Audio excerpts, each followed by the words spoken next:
The stage lights were warm and steady, and the cameras rolled as Prince Harry took his seat at the table of the view. The audience clapped, some stood, and the hosts welcomed him with wide smiles and practiced warmth.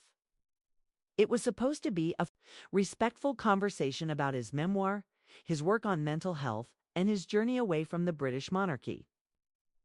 For the first 10 minutes, that's exactly what it was. Joy Behar praised his honesty in his book. Sunny Hostin asked thoughtful questions about his childhood under constant media pressure. Harry, dressed simply in a navy suit, responded with quiet confidence. He spoke about grief, healing, and the strength he found after walking away from the royal family's shadow. The audience was moved. For a moment, it felt like healing was possible, both for Harry and for the public watching.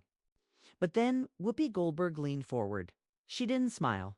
She didn't ease into the moment like the others. Her voice dropped in tone as she asked a single question. Do you ever take responsibility for the chaos that followed you?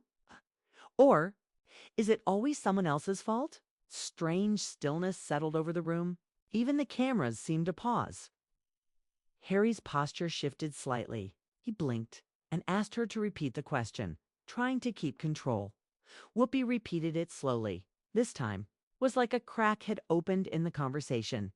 Harry's expression hardened just for a second. Then he responded, not with anger, but with something colder, a quiet defiance. There is responsibility, yes, but not all of it is mine. There are truths buried under silence, under decades of royal protocol. And some of those truths involve secrets that should have been exposed long ago. Whoopi raised an eyebrow. The other hosts exchanged nervous glances. But Harry didn't stop. His voice lowered. Some of the people who shaped this chaos were protected by tradition. Others were protected by governments. I was a child when decisions were made that changed my life forever. Some of those decisions were made in rooms filled with power, oil and military contracts. The live broadcast started glitching briefly at first, then more clearly. At home, viewers saw the screen flicker as Harry continued. There were surveillance operations. My mother knew about them, so left notes. Some of them were intercepted. Some are still in a vault at Menwith Hill. The producers were already in a panic. An earpiece in Joy's ear started barking instructions. Whoopi sat back in her chair, stunned. Then, without warning, the feed went dark. A moment later, ABC switched to a commercial break, then reruns, then silence.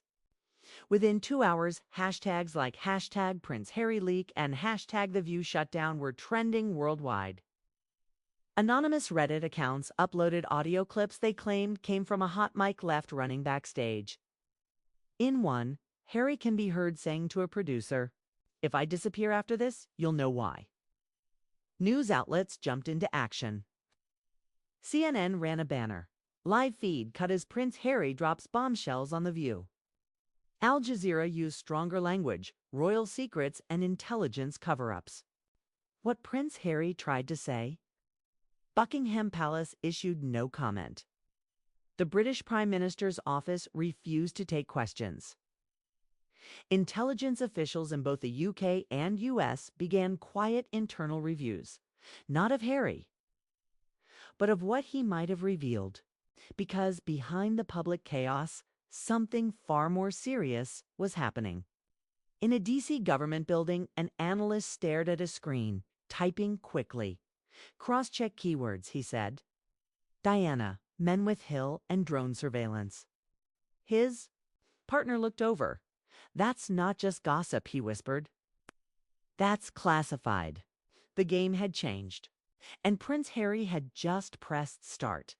The leaked audio spread like wildfire. In London, New York, and Toronto, newsrooms scrambled to verify its authenticity. Within 12 hours, 3 major networks confirmed it. The voice was undeniably Prince Harry's, but it wasn't just the content that sent shockwaves. It was the tone, calm/measured, like someone who knew he had nothing left to lose. One clip in particular went viral. Harry, backstage and unaware he was still being recorded, said, "They told me never to speak about men with Hill. They said it wasn't safe. But if I don't, I'm just another Windsor puppet." Those final words hit harder than any royal scandal in years. It wasn't just about family anymore. It was about systems, powerful, hidden ones. In Washington, a quiet emergency meeting was called at Langley. A dozen men and women in suits sat around a long wooden table.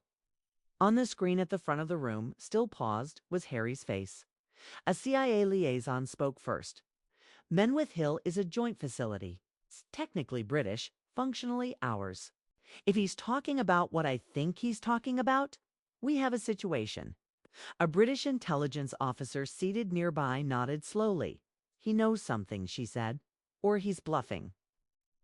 Either way, the American added, "He just dragged us into the open, crossed the Atlantic at Buckingham Palace. Lights were still on past midnight. The Queen Consort had left the room hours ago, but the private secretary remained." He stared at a red folder marked Coldstream Blue. Inside were files, old ones, surveillance memos, transcripts of calls from the 1990s, and a handwritten note, signed D. Spencer. The note read simply, "They're watching me. The Hills talk, and they always report back to London." Meanwhile, at a small coffee shop in San Francisco, Meghan Markle sat alone with a tablet in front of her. She had seen the interview live. She had heard the leak. And she knew the look. On Harry's face before the cameras cut, it was the same one he wore after reading his mother's sealed file in 2018. The one only given to him after pressure from two U.S. senators. A message pinged on her screen. Anonymous. "You opened the door. Now you need to run through it. Help is already in motion. Trust the Dutchman." She froze.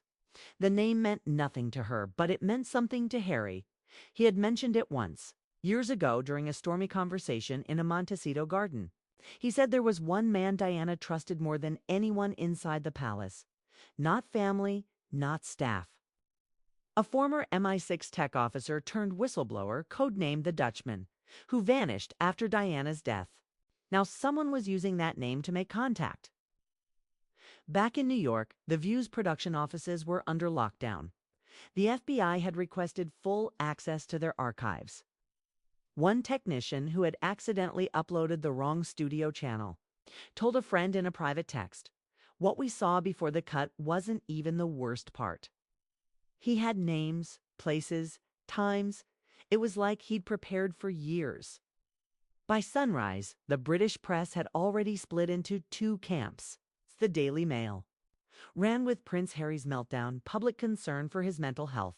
But The Guardian published a different headline. Did Diana leave a trail? Prince Harry's cryptic message sparks investigation. Markle's legal team issued a brief statement. Prince Harry is safe, well, and stands by everything he said. But inside MI5, that wasn't enough. If he really knows what's buried at Menwith Hill, one operative muttered, then this isn't a scandal. This is a breach, another added quietly. And if the Dutchman is alive, we're not just in damage control. We're in a countdown. Somewhere far from cameras and palaces, a man with gray hair and a false passport stood at a train platform in Rotterdam. He folded a copy of the Times, smiled slightly at the front page, and whispered in Dutch, "It's begun." The game wasn't over. It had just changed shape. The morning after the leak, chaos tightened its grip on both sides of the Atlantic. At Heathrow Airport, a private Gulfstream jet sat idle on the tarmac, its departure delayed indefinitely. Inside the VIP lounge, to high-ranking royal security, officers whispered over scrambled signals. "We're not taking off until we know who sent the message to Montecito." One of them said, "No risks. Not this time." The name Dutchman was circled in every file they carried, underlined in red. For years, the palace considered him a mythoghost invented by conspiracy theorists. But now he had surfaced in the same breath as Prince Harry's most dangerous words. In New York, the View's producers were in full crisis mode. Whoopi Goldberg hadn't returned calls. The co-hosts were placed under a soft gag order by the network. And then, out of nowhere, an internal memo leaked. A producer had tried to cut the live feed minutes before the confrontation, citing a change in tone. Someone else had overruled them. The decision to continue had come from above, but no one knew exactly who. That same morning, Harry disappeared. Not in the Hollywood sense. Not in the way tabloids often exaggerate. He physically vanished.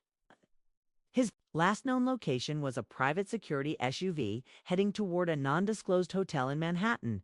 The vehicle never arrived. GPS trackers were disabled. Surveillance cameras along the route had blacked out for precisely 92 seconds. It was no glitch. By noon, U.S. intelligence confirmed to British counterparts, "We believe he's been taken voluntarily or otherwise." The vehicle had Langley grade jamming equipment. That's not amateur. Meanwhile, Meghan was moved to a safe house in Northern California. She didn't speak to press. She didn't speak to her lawyers. But she did speak to one person. An encrypted phone rang once that afternoon. And she answered with only 2 words. "Find him." The voice on the other end replied, "He's already moving." The map is active. The term map wasn't random.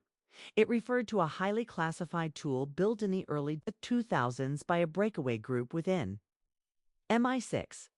The Map of Silence was a system designed to track unauthorized intelligence movements across Five Eyes nations.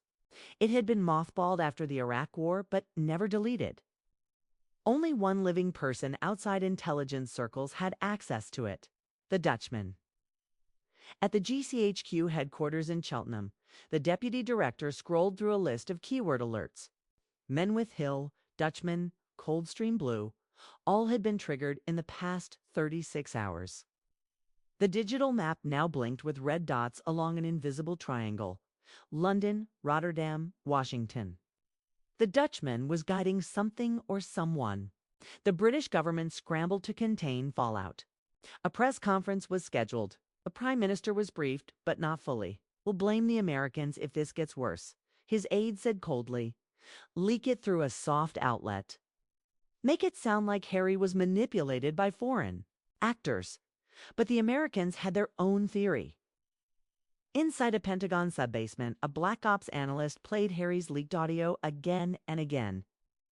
He zoomed in on one section. Most people had missed a barely audible pause, followed by a strange phrase: "Burley files. Still intact, ... They buried it under the Twin Spires."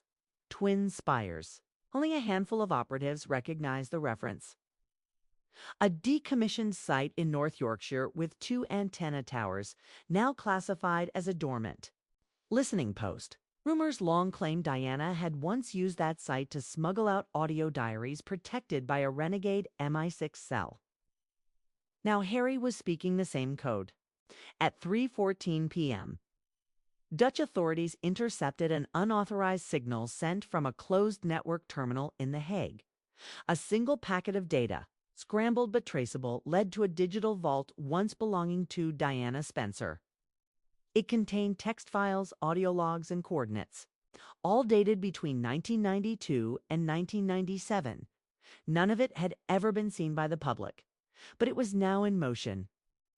That night, at a coastal ferry terminal in Calais, a man in a worn coat stepped onto a freight vessel headed for the UK. He showed no passport. He had no phone. But as the ship pulled into the fog, he looked back and muttered, "They think this is about Harry. It never was. He's just the match." In the silence of late evening, while anchors debated morality and monarchy, the real players were already moving behind closed doors. This wasn't a scandal. It was a code being broken. The fog rolled over London like a blanket of secrets. Inside a secure wing of Whitehall, a meeting convened behind soundproof doors.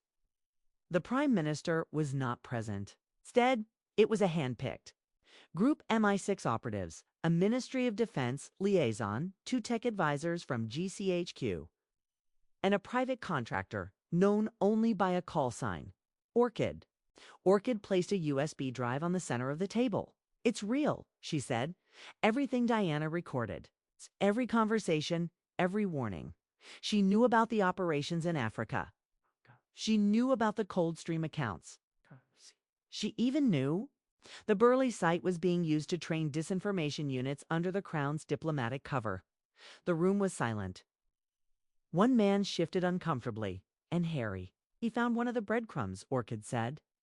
"Maybe the most dangerous one." Outside the secure building, protesters gathered along Parliament Square. At first, it seemed random royal loyalists, anti-monarchists, and conspiracy theorists in a chaotic blur. But intelligence officers monitoring the feeds noticed patterns. A woman in a red scarf passed a USB to a man in a yellow coat. 2 hours later, encrypted forums exploded with a name: Project Miraline. At the same time, in an undisclosed location just north of Rotterdam, Prince Harry sat in a cold, quiet room. Across from him was the Dutchman. He looked nothing like Harry imagined. No trench coat, no mysterious accent. It's just a middle-aged man. In a gray hoodie and a calm, sharp stare. "I'll call you a traitor now," the Dutchman said. "You've pierced the script." Harry leaned forward. "Why me?" "Because you still believe truth has weight. And because you weren't supposed to survive this long." On a table nearby, files lay open.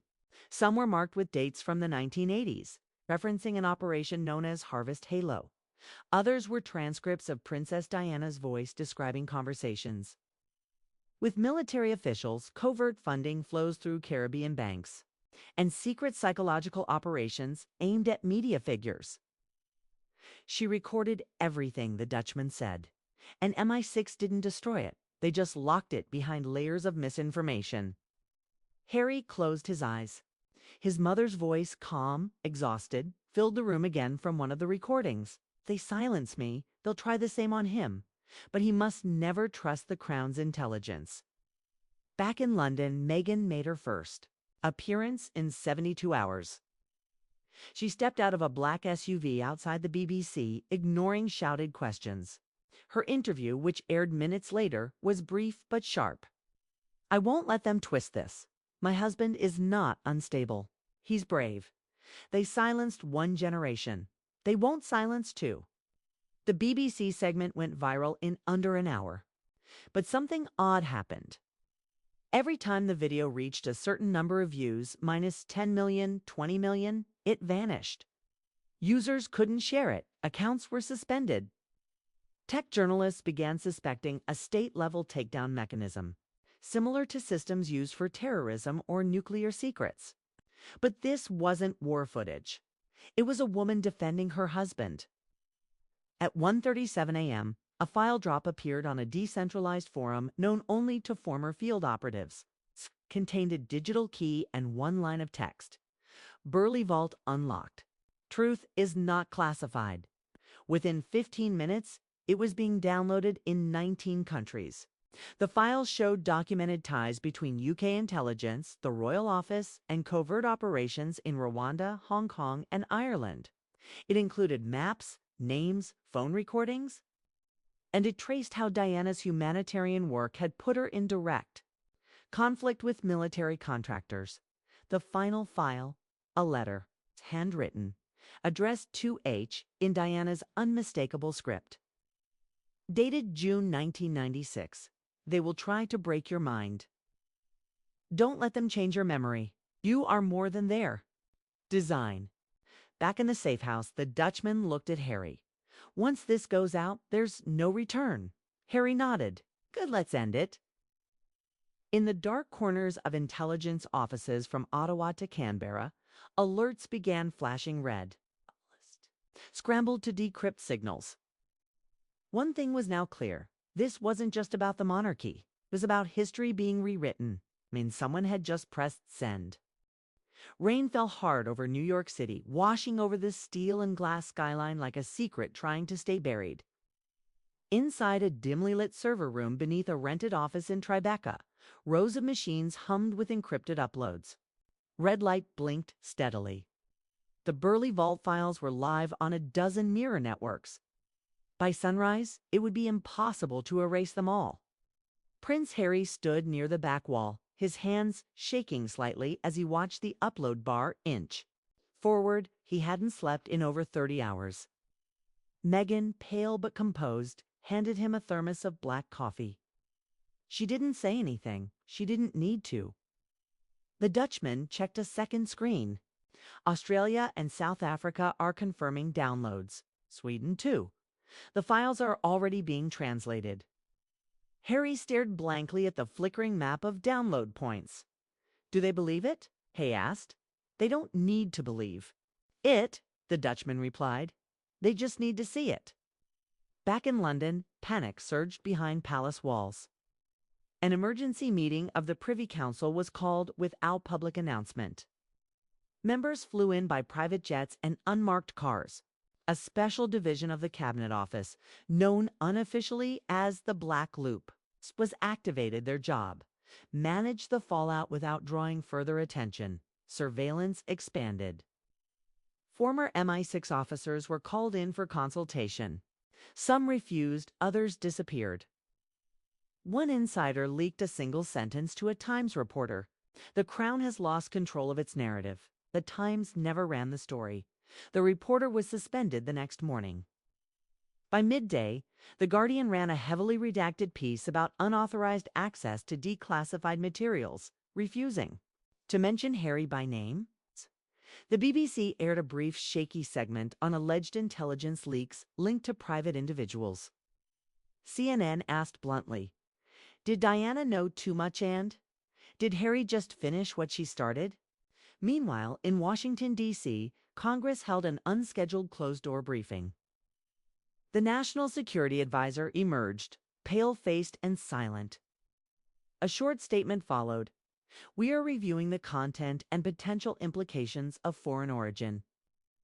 Materials currently in circulation."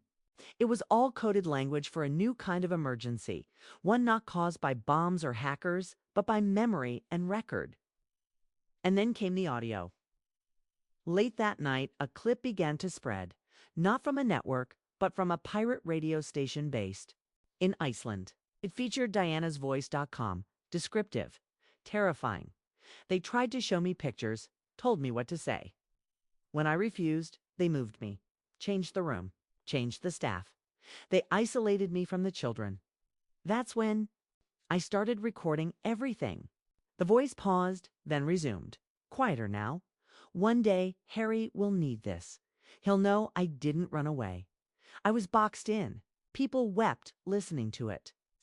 Not because it was proof, but because it felt like the final piece of a puzzle they'd been told never existed." Across the globe, mass protests began. Some demanded abolition of monarchies. Others demanded open trials. In Canada, Parliament was stormed by demonstrators waving signs that read, "This land is not your cover story." In Nairobi, young activists lit candles outside the British High Commission, chanting Diana's name. Twitter, Instagram, and TikTok were overrun with the tag #MotherWarnedUs. But with the noise came danger. By morning, reports surfaced that 3 of the journalists who helped verify the files had been detained under digital sovereignty laws in their countries. One went missing in Berlin. Another's apartment was torched in Delhi. The message was clear: truth had a price. Back in New York, the safe house was no longer safe. An unmarked drone had flown above the building 3 times. The Dutchman packed a bag. "We have maybe 6 hours before someone makes this physical." Harry looked out the window. "So what do we do?" The Dutchman smiled for the first time. "We do what they never planned for." He handed Harry a satchel with a set of satellite drives, a burner phone, and a map with a single red circle: Geneva. The UN Security Council can't ignore this now, not with public pressure. You want to end this? You take it to the floor. You make them answer in front of the world. Harry hesitated. You think they'll let me speak? No, the Dutchman said. But if you're already there, they'll have to. Outside, sirens echoed. The city didn't know what was coming, only that something ancient and protected had been cracked open. And history, once silenced, was now roaring back. Asterisk, asterisk, asterisk, the descent into Geneva felt like entering neutral ground in a war without flags. Prince Harry, dressed in a plain black coat and scarf, stepped off the private charter quietly. Meghan remained behind. This part was his alone. The air was sharp, cold, and filled with an eerie stillness, as if the city already knew what was coming. A former British diplomat named Alastair Merton met him on the tarmac. Once a fixture in the Foreign Office, Merton had vanished from public life after a scandal involving Balkan oil contracts and an off-the-court meeting with MI6. Now, he worked as a back-channel fixer for international whistleblowers. He offered Harry a curt nod and led him silently to a waiting car. Inside the vehicle, Harry asked the question directly. Will they listen to me? Merton didn't look away from the road. No, but they will be forced to hear you. They reached the United Nations headquarters just before dawn. Journalists had already begun gathering, tipped off by quiet leaks from Harry's own team. But no one had seen him yet. No official delegation. No royal insignia. Just a man walking up the long concrete corridor with something heavier than a secret in his hands. Inside, the council chamber buzzed with rumors. The emergency session had been called under the guise of a cross-border media leak investigation. But every delegate knew the real reason. Someone was about to accuse the world's most powerful family and their historic allies of global manipulation, cover-ups, and betrayal. The chairwoman, an experienced Argentinian jurist with a reputation for fairness, tapped the gavel. Once, we acknowledged the request for a statement under Article 19 provision. You may proceed. Harry stepped forward. He looked tired. Not broken, but tired in the way a person gets after carrying too many truths alone. I come here not as a prince, he began, but as the son of a woman who was hunted not just by the press, but by those who needed her gone. The room shifted, he continued. She documented everything. Names, meetings, timelines, operations, carried out in Africa, Southeast Asia, even within British borders, all disguised as humanitarian aid or colonial withdrawal. But they were intelligence operations, proxy regimes. Currencies manipulated, resources extracted. And when she began to speak of it publicly, they told her she was paranoid. They said she was unstable, and then she was gone. Gasps, whispers. Delegates looked at one another. But she wasn't alone, Harry said, holding up a small encrypted drive. These are her words, her recordings, and supporting documentation recovered by civilian investigators and, yes, former intelligence officers who no longer wished to serve a lie. The Russian delegate leaned forward, intrigued. The French ambassador whispered something to her aide. The U.S. representative kept still, too still. You don't have to believe me. But the files are being accessed by the public as we speak. They include records of British Crown involvement in secret alliances with oil cartels, American surveillance agreements that bypassed Congress, and psychological warfare programs run through so-called philanthropic foundations. Voice from the Chinese delegation cut in sharply. Are you saying your family ran a shadow government? I'm saying they ran one part of it, Harry replied. With others, willingly, silently, and it's still running. For a moment, nothing moved. Then the floor lit up, requests to speak, questions, procedural motions. It had begun. The public wouldn't hear this part. Not immediately, but the leak had changed everything. World leaders now had to address things long buried.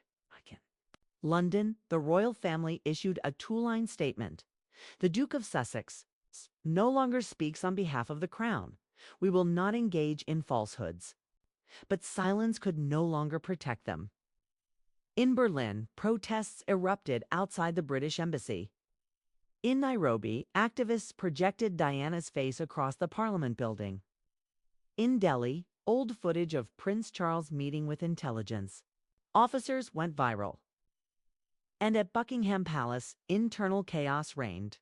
Staff whispered of evacuation drills, of shredded documents, of helicopters hovering too long above the private gardens. A BBC anchor, once loyal to the crown, ended her segment with a quiet question. Is the world waking up or falling apart? As Harry left the chamber, his phone buzzed. It was a message from Meghan. 2 more whistleblowers just reached out. One from inside GCHQ. He exhaled slowly, the weight shifting again. The door had opened. Now came the storm, asterisk. They came for him at dawn, not with handcuffs or helicopters, but through quiet signals, encrypted calls going unanswered, trusted allies suddenly unreachable, diplomatic meetings canceled with no explanation. Prince Harry, once untouchable by title, now stood exposed by truth. He sat in the safe house just outside Zurich, watching the world react. The drive had done its job. Diana's files, her voice recordings, her scribbled notes on meetings and movements had all gone public. The internet was ablaze. Newsrooms scrambled to verify. Governments scrambled to deny. And somewhere deep inside the vaults of old institutions, emergency meetings were being held under candlelight and blood oaths. The BBC, CNN, and Al Jazeera had all broken protocol to run the story in prime time. The Diana dossier was the title they'd chosen, flashing across every screen. Some called it conspiracy. Others called it history finally surfacing. But no one could look away. Outside the window, a car pulled up. Not one of theirs. Harry stood calm but tense. Alistair Merton, the fixer, handed him a burner phone. You need to move. Switzerland just received a formal request for detainment. From who? Not who. Many. In a locked room upstairs, the second whistleblower waited, the one from GCHQ, a thin man in his 40s. Eyes sunken from years of watching the world through surveillance feeds. He'd brought something new, something bigger. A kill switch, he said. Global coordination protocols buried inside charity networks. If certain media narratives cross thresholds, economic data, royal image, military positioning, it activates response teams. Not publicly, internally. Cyber disruption. Currency fluctuations.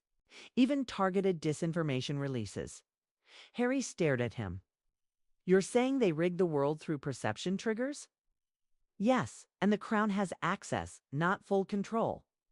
But they're one of the originators. Merton handed over. Another drive, sealed in medical tape. This one doesn't just name the players. It shows them. Video, audio, royal meetings. American think tanks. Oil executives. Intelligence handlers. Outside, helicopters began circling. Swiss police or something else. Harry turned to Merton. If I get caught, you won't. We planned for this. Not leaving Meghan behind. She's already on the move. Westbound, her team got word first. She'll meet you after the drop? Harry looked out the window again. The wind was rising. Smoke from a nearby protest drifted into view. And then the screen on the room's secure monitor blinked, breaking royal archives breached. It had happened. An anonymous group, likely insiders, had uploaded the unredacted royal archive files onto public servers. Centuries of communications, hidden treaties, blacklists, colonial exploits with classified outcomes. Even secret MI6 assessments of Princess Diana's activities before her death. The world wasn't just reacting anymore. It was unraveling. In South Africa, university students marched on the British High Commission demanding reparations. In Canada, Parliament debated cutting symbolic ties to the monarchy. And in London, protesters breached the gates of Buckingham Palace for the first time in 100 years. Not violently, but symbolically, carrying Diana's image like a flag of resistance. Harry picked up the burner phone. One call left to make. A voice answered. Old Tom. Familiar. I was wondering when you'd reach. Out, said King Charles. There was silence between them, not just of blood, but of choices that had divided two worlds. Why? Harry asked. Why protect it all for so long? His father sighed. Because truth doesn't cleanse, it burns. Lies kill. I know. The line went dead. Outside, sirens. Inside, resolve. Merton tapped his shoulder. It's time. Harry grabbed the drive the dossier, the last traces of what his mother had uncovered, and what he had dared to continue. As he stepped out into the morning light, it began to snow, quiet, relentless. Somewhere across the ocean, Meghan watched. The news roll in, the headlines had changed again. Prince Harry defies royal order. Global system exposed, The View was no longer a talk show. It had become the battlefield of a new era.